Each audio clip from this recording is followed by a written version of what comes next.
Hey, everybody, and welcome back to A Matter of Life and Maiden, the podcast of the Beast. I am Joe Labriola, and this is episode 50, the 50th episode of the podcast. It's crazy to think that we're at episode 50 right now, but this episode, I wanted to make this specifically episode 50 for a reason, because this is a very, very special episode for me as a person, and it ties into the 20th anniversary of the A Matter of Life and Death album that Iron Maiden released in 2006.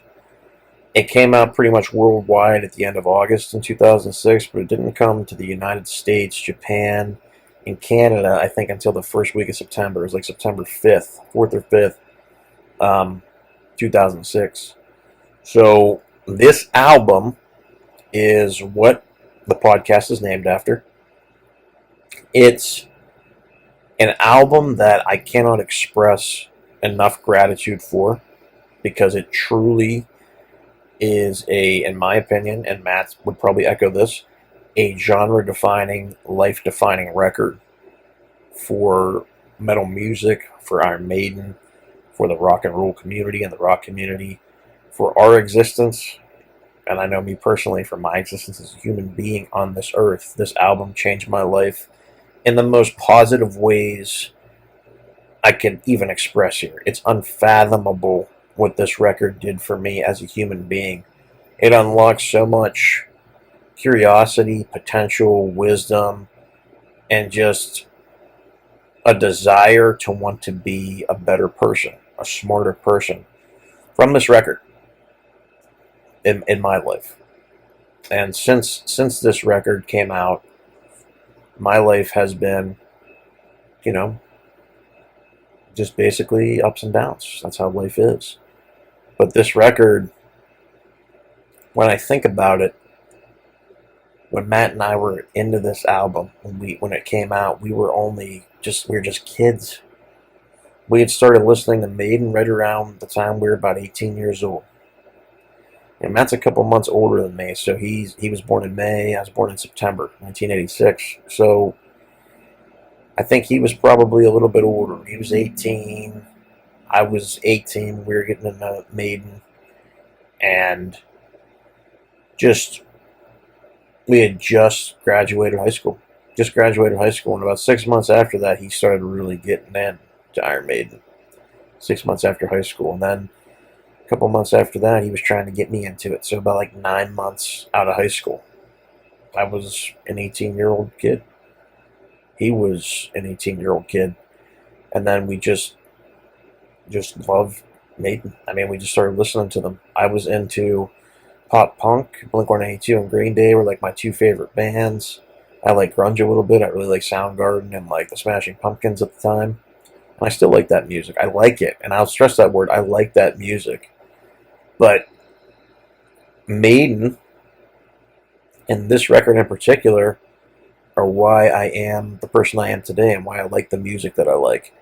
They caused me to go back and listen to things, the influences who influenced them, and the people who they've influenced over the years. And going back and discovering just like this body of music that I never thought, I never even knew about. I mean, it's through Maiden. Like, going back and listening to all the old Deep Purple albums with Ritchie Blackmore, like all of that stuff, all the old Jethro Tull albums, Wishbone Ash, Argus, going back and listening to bands that were kind of like related to Maiden in a way, that came out around the same time, give or take a few years, like Megadeth and Metallica and Anthrax and Judas Priest and all those guys. Discovering even older stuff, Rainbow, Dio, Elf, bands like that, Queensryche, progressive rock bands, yes, Rush, King Crimson, 70s prog, 80s prog, stuff like that. I mean, just even newer bands that came out, like Dream Theater, absolutely astounding progressive band. Dream Theater is amazing. Symphony X, bands like that. Like, going back and listening to some of the earlier Scorpions music, and even some solo stuff, like instrumental guitar stuff, like Uli John Roth and Joe Satriani and John Petrucci and Steve Vai and Eric Johnson and Yngwie Malmsteen. Just the list goes on. It's endless for what this album did for me as a person and discovering just beautiful music and Trivium and new rage guys like Trivium, Mastodon, getting into some kind of niche categories like Amon Amarth with some melodic death metal, Opeth, guys like that, Periphery, just little things, little quirks and bands like that come in and out of your life that you love. And it's because of Iron Maiden, it's because of this album. So I just posted a new logo that I made. It's the 20th anniversary celebration of A Matter of Life and Death. And it's on the Instagram page. You can see the post. And the actual current logo right now is this logo on the Instagram page and on the YouTube.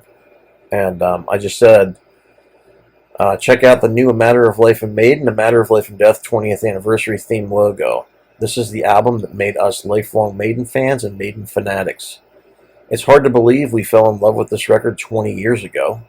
It'll officially be 20 years old at the end of August 2026, early September 2026. And we began listening to Maiden about 1.5 to 2 years before its release. We were about 19 or 20 years old when this record came out. Now, at 39 and 40 years old, it means just as much, if not more, than it did to us then. The themes on this album are so potent, and so relevant, especially for the world at large today in 2026. The amount of time we've spent listening to this record, talking about this record, living life with and growing up with this record can't be understated. The love and adoration we have for it to this very day is insurmountable. Priceless. This record literally changed our lives.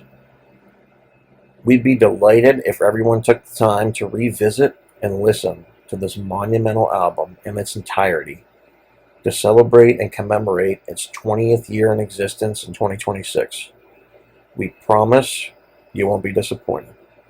We thank you, we love you, and remember, Maiden is life, the rest is history. And that's why I wanted to jump on here today to talk about this album 20 years later and kind of like just give a little bit of a sentiment and commemoration about it, because I went back and I listened to the episode that Matt and I recorded initially, and in that episode about the podcast, I can remember when Matt recorded it. He had an old Yeti blue microphone that we would use, and we would sit in my old room at my parents' house up in the attic, and we would record the episodes. And I remember recording this, and Matt kind of was, he seemed like a little upset one day when he texted me. He was like, "Hey, man," he's like, "the audio for the A Matter of Life and Death episode isn't that great, man." He's like, "I'm thinking we should probably just scrap it and maybe just re-record it, man." He's like, "What do you think?" And I was like, "Dude, we can't re-record it." I was like, "I don't care if the quality sounds like shit." I was like, we were so honed in those moments that we expressed like our deepest desires and passions and what we were literally thinking and feeling at that time. I don't care if the quality sounds like shit. I was like, I think we should absolutely use it. That's true, authentic feelings right there, man, and emotions in that moment. And then he was like, "You know what, you're right," and that's what we did. And going back and listening to it, the quality isn't the greatest out of some of these other episodes that we've done together over the years, or the ones that I've done on my own, since I started doing this thing kind of like solo. But there's something about just listening to that episode, man, that like just makes me so happy. Like it brings tears of joy to me, man. And it's probably because of the relationship I had with Matt over the years, and like just listening to that episode and all the stuff that happened in our lives to get us up to that point. And Matt kind of says it in the episode. He's like, it's kind of cool that we're finally at a point where we became Maiden fans. Like, this is the record. He's kind of saying, like, encapsulating it. All the way when we started reviewing, like, episode 0, how he got into Maiden, up until the present, up until, like, Dance of Death and Death on the Road, when we talked about that stuff. And then we finally hit A Matter of Life and Death, and it's like, this is when we became fans. This was the first record. And it's kind of cool because really everything after A Matter of Life and Death for us, kind of, that's when our love just grew and grew and grew, and it started just apexing. Apex after apex, summit after summit. I mean, we were just at the very top of Maiden. We were on these peaks, man, like just looking down from the highest places in the world, man, in our minds and in our hearts and in our souls, because it was, we lived and breathed Iron Maiden, and I shit you not when I say that. Like, I shit you not. You know, as we've gotten older, life changes. Things are different, you know. But at that time, man, when you're 18 or 19 years old and you're into Maiden, just out of high school, going to college, and after that, it was just amazing releases. Like, they had the Early Days DVD, the Live After Death DVD. We went and saw Somewhere Back in Time together, the concert together, two shows. It was amazing. It was amazing. We just had so much fun doing that. So, yeah, I can't explain the amazement of all of it and that trajectory of riding that all-time high. Like, everything was great. I talked about this before. We would play guitar for hours. I'm not even kidding you. Like, we would meet up, hang out at Matt's place, talk about Maiden, watch Maiden videos, or listen to the music. We would go for a walk back at Penn State Altoona to the campus and exercise. We'd lift weights together. We'd jog together and run together. We had so much fun doing that, that it was outstanding. It was absolutely outstanding. I can't tell you enough how amazing it was. In that moment and in those moments, how much life we actually shared, kind of like what I said at the beginning of this, kind of like that sentiment at the beginning with, we lived and breathed Maiden, man. When we talked to our friends, we talked about Maiden. We always had Maiden in the background. The amount of times that I listened to A Matter of Life and Death, I couldn't even tell you. It's been, it's countless, a couple hundred times, probably has to be a couple hundred times. A Matter of Life and Death. I recently just listened to it too, and I can't believe, like, I posted a video. It was just a couple videos ago, because I've only been doing these now like every couple months. I was initially going to try to do once a month, then it turned into like every 3 months. So it was only about 3 or 4 videos ago, and it was like about this same time last year in 2025. August of 2025 or September, when I was sitting here like, oh yeah, I just listened to A Matter of Life and Death and some of these other September album releases, but it's because of this record that I love it so much. I'm just so happy, like, to be here right now. And this is 20 years old. I can't believe that I've been listening to this band for over 20 years. This record for 20 years. It's insane to me. I literally feel like it just came out a couple months ago, or just came out a month ago, and I just put it in my cassette deck, because I didn't have a CD player back then. I just played the CD off of the internet and recorded it on a cassette deck and put it in, and it wasn't great. The audio quality wasn't amazing because I had a cassette player, like I said, but I was obsessed with it. I had a Word of Light ringtone. I had 3 or 4 different t-shirts that were just a Matter of Life and Death theme. A Viking t-shirt. I had one when they toured in Dubai. I had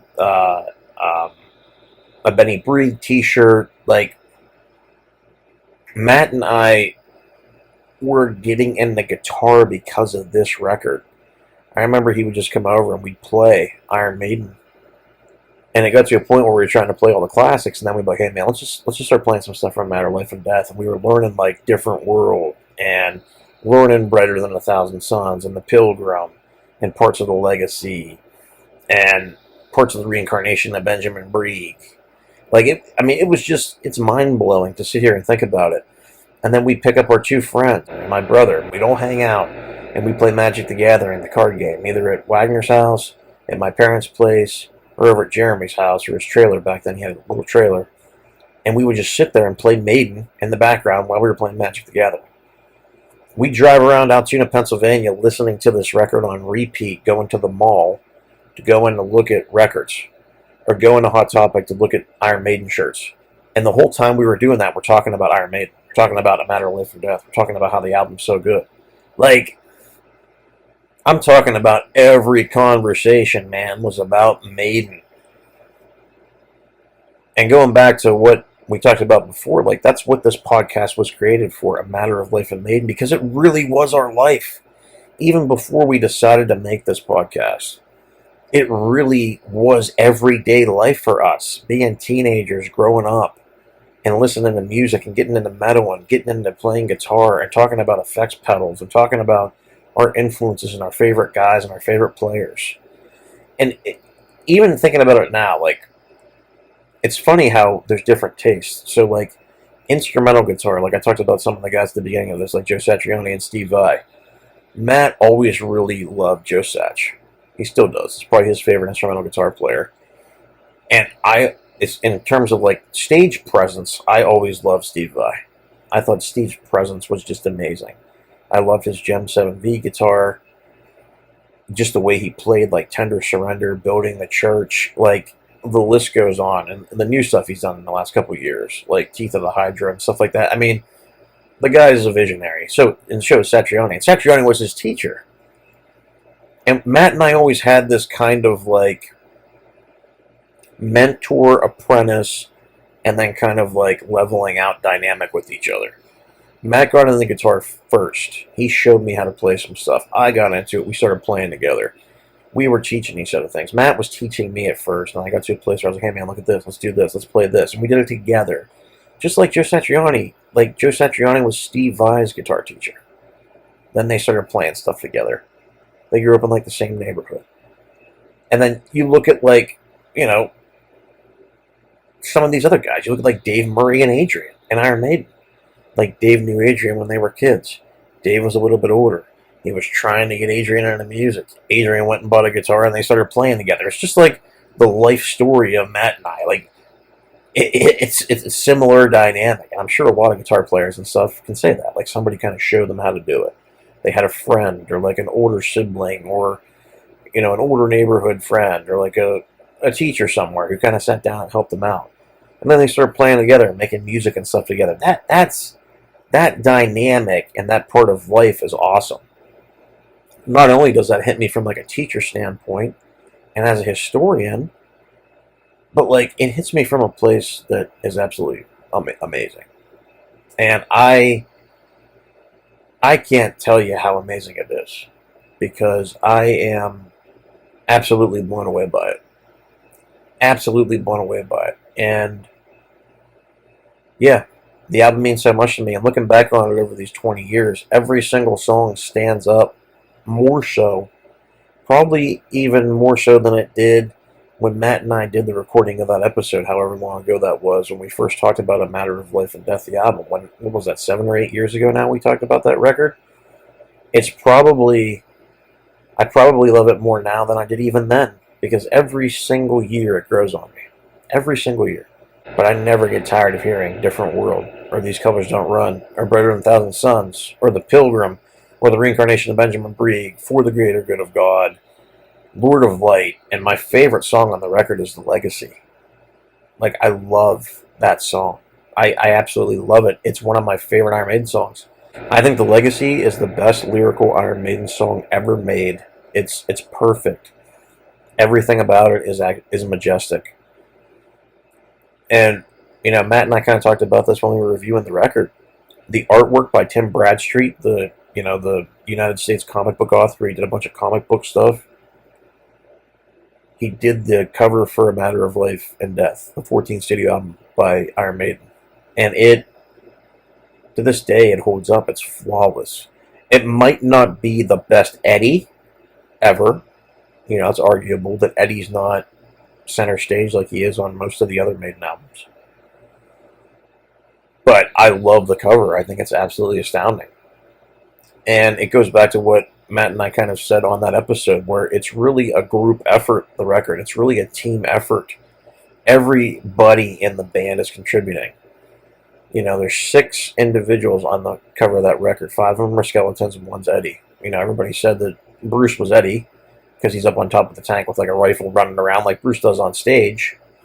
And the other skeletons are kind of just standing there. And it's almost like the, you know, personas at a live show or the personas in real life of these guys. It's just a record that will never, ever cease to amaze me. When I put it in now, I go back to the first time I heard it. I just go back to the first time I heard it. When it first came out, I was sitting in Matt's room at his house. He had like a computer room. He used to live over by Penn State, Altoona, just a couple blocks from there, in the Juniata neighborhood of Altoona, Pennsylvania. There's a church called St. Therese. He literally lived right across the street from there. And I was over there constantly, hanging out with him in his room. We would be jamming and playing guitar, listening to music. We'd spend a couple hours over there. Then he would come over to my place because I had a huge attic. Like, my room was an attic. His room, was decent size, but it was kind of small for us to jam in. He would come over to my room, and I had an entire attic room. And we had so much room. He'd bring his amp over and his guitar, and we'd just jam. And talk about Maiden and listen to music. And we spent so much time just doing that for years. Like, years and years and years. Just playing guitar and listening to music. Going to Barnes and Noble and reading and exchanging books with each other. Going to the local libraries and getting books out and exchanging them and reading them. Going to Family Video and getting movies that were based on Iron Maiden songs. Like, for years we did that. We lived and breathed Iron Maiden. Because of this record. This is the record that really did that, where we started to dive into everything. Literally every second of our life was Iron Maiden. Every single waking moment we were talking about Iron Maiden. I mean, there's pictures of us on here. I remember one time we went to Sheetz and got these banana cigars because we thought we'd be cool to try to smoke them. And we're up in my old bedroom playing guitar. There's a picture I have. Matt's playing his Kirk Hammett with the Floyd Rose on it. I have my Jackson Warrior with the Floyd Rose. We're trying to be like Davey and Adrian. Like, that's who we were trying to emulate, Davey and Adrian. And then there's another picture on here of us jamming and hanging out years later. This was like right around the time. It was like a couple months after we started doing the podcast. And yeah, there's a picture of us playing the Les Pauls together. I got a Les Paul, an Epiphone Les Paul. Matt got a Gibson. We were sitting there just jamming, testing the sounds out, using the effects pedals, playing Maiden, playing some Maiden songs, playing a little bit of The Wicker Man, playing a little bit of 2 Minutes to Midnight together, just hanging out and jamming, getting ready to jam for a little bit and then record a podcast episode. And I can remember the first photo we were playing, and Matt had like the Line 6 Spider amp was like the newest thing back in the day, and it was like the coolest thing. And we were jamming on like a Line 6 Spider at the time. I think it might even have been like a Spider 2. Like a Spider 2 when they first came out. And Matt had one. He was like, dude, listen to this. And I was so blown away by it because I had like a really old, cheap Fender amp. Like a 25-watt Fender that was kind of run down. It was used. I don't even know if the circuitry in it was working correctly. It was really crunchy and crackly. But it's what I had. And I had a Beatdown SG before that. But then in the first picture, like I said, that's when I got my Jackson, and then I went out and bought a Spider too because I wanted a Line 6 because I knew it sounded good, and we were jamming together, and just playing a bunch of stuff. And Matt was getting into pedals at that time. He had just got like a Dimebag Darrell Crybaby Wah. I actually didn't have a lot of pedals back in the day. I used like a multi-effects pedal, like a Digitech multi-effects pedal with a bunch of different effects built in, like delay, distortion, reverb, gain, noise gate, all that stuff. And then eventually I upgraded to like a full-size pedal board where I actually probably surpassed Matt with some of the stuff I had. But in the second picture, I remember Matt got a Hall of Fame reverb, and he brought it over, and he was like, dude, listen to this. And I dug it. And then I went to Guitar Center up in Monroeville, which is about an hour and a half away from Altoona, where we live, Altoona, Pennsylvania. I went to Monroeville, Pennsylvania. And I was scoping out some of the pedals at the time. And they had a Hall of Fame, and I was playing with it, but they had a Digitech Polara, it's called, one of their reverb pedals. And I just thought it was different. It sounded very similar, had a little bit more effects on it that I thought were neat, so I bought that instead of the Hall of Fame. And just little things like that where we kind of influence each other with our guitar playing and stuff. It all goes back to this record. It all goes back to A Matter of Life and Death. Jacob's Ladder, the movie, we thought was based on The Legacy because we read it on a forum somewhere, on a thread somewhere. We were like, let's go watch it.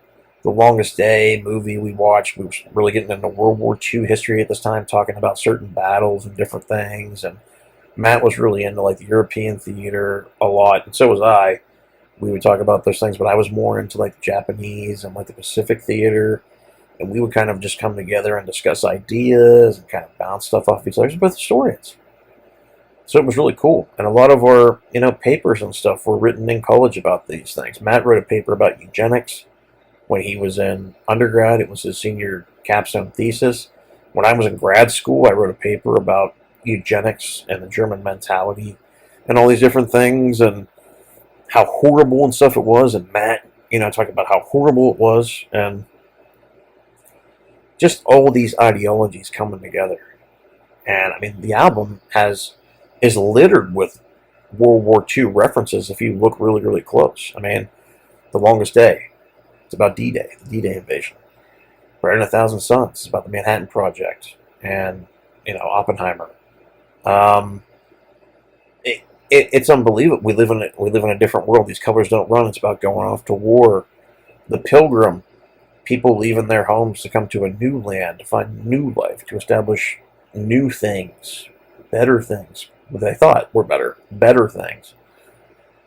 Out of the Shadows is about being born. It's a matter of life and death. It's about being born.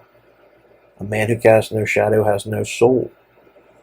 It's about choices you make. This album is about life. It's about the choices you make, the legacy you're going to leave. And I don't know if we mentioned this when we first did the review, but listening to it now over and over again, outside of all the epicness and like what the songs are kind of subject matter wise, diving into a little deeper, the album really talks about life in general. Like, what kind of a legacy are you going to leave as a human being, as a person? And a lot of their albums do this, but this one in particular, if you really look at the lyrics and the songs, really hits it home. Really hits it home about how you carry yourself as a human being and as an individual. A man who casts no shadow has no soul is lining out of the shadows. After that, the reincarnation of Benjamin Brig. Why should these curses be laid upon me? I won't be forgiven till I can break free. Break free from what? What sins do you have? That religious component again. For the greater good of God, right? Please tell me now what life is. Please tell me now what war is. Again, tell me what life is. I mean, that whole thing. The legacy. We seem destined to live in fear, but some that would say Armageddon is near. But where there's a will, there's hope that man won't self-destruct. Why can't we treat our fellow men with more respect and a shake of their hands? Anger and loathing is rife when death on all sides is becoming a way of life. I mean, it's about kind of a legacy and who you are as a person and being a good person and just, realizing that your actions have consequences. And it also hits home like there are some bad people in the world. Somebody like that, somebody making all these false promises.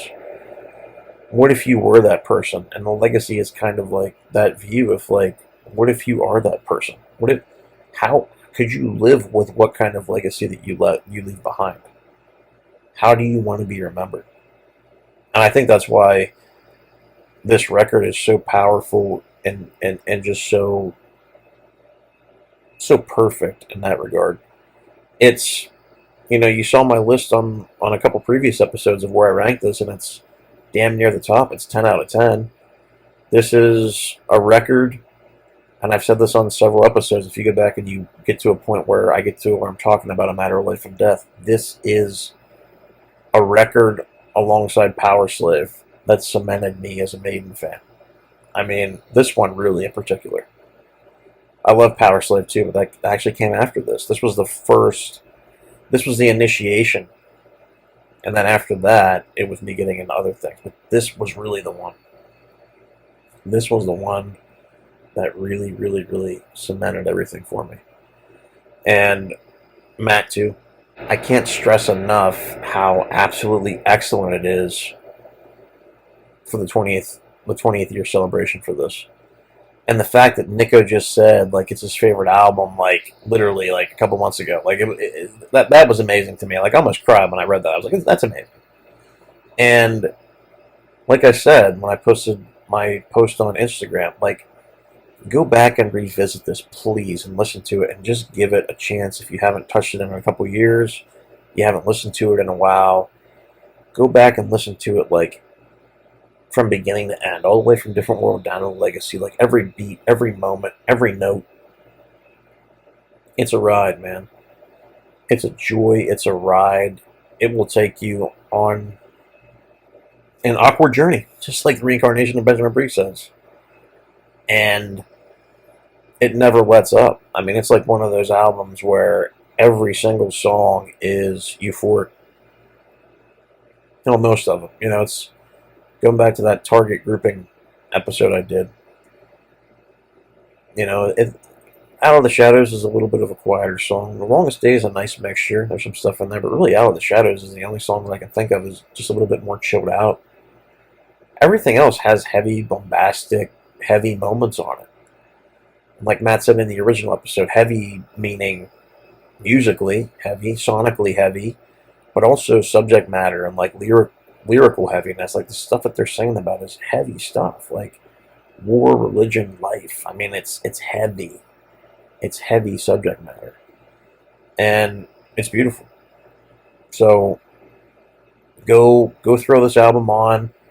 Please go out there and celebrate and commemorate with A Matter of Life and Maiden and me at A Matter of Life and Maiden, the 20th anniversary of A Matter of Life and Death.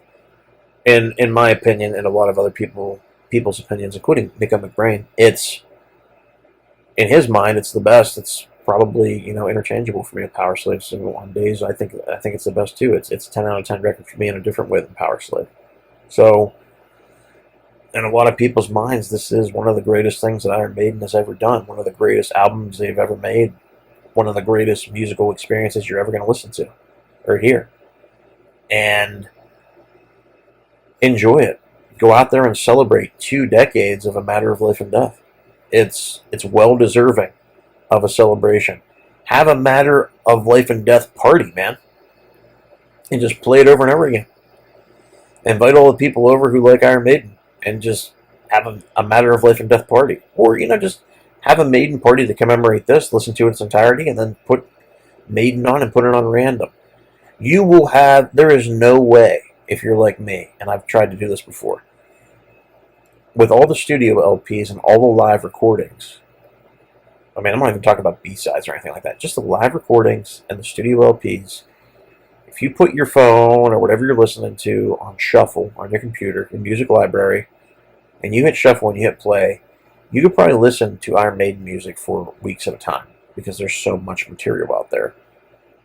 Like, non-stop.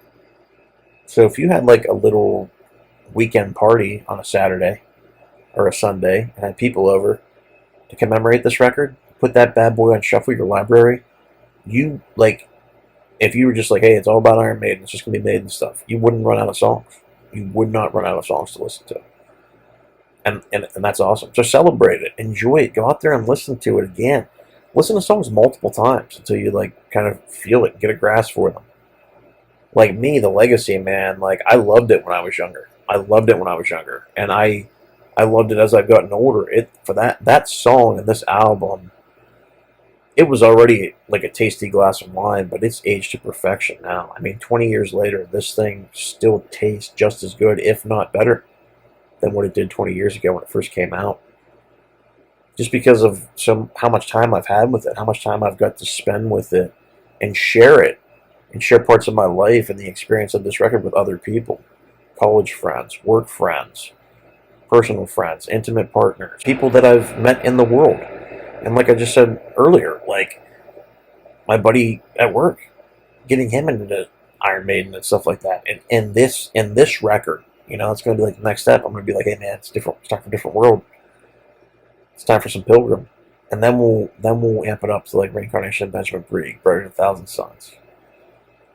Because he's a historian too. He's a social studies guy. And he loves this kind of stuff. So he's going to eat this thing up and love it. He's going to lap up every note of it and just enjoy the crap out of it. I know he's already excited about it. So I'm very excited about it. I really, really hope you guys can get a chance to go out there and celebrate the 20th anniversary of this record.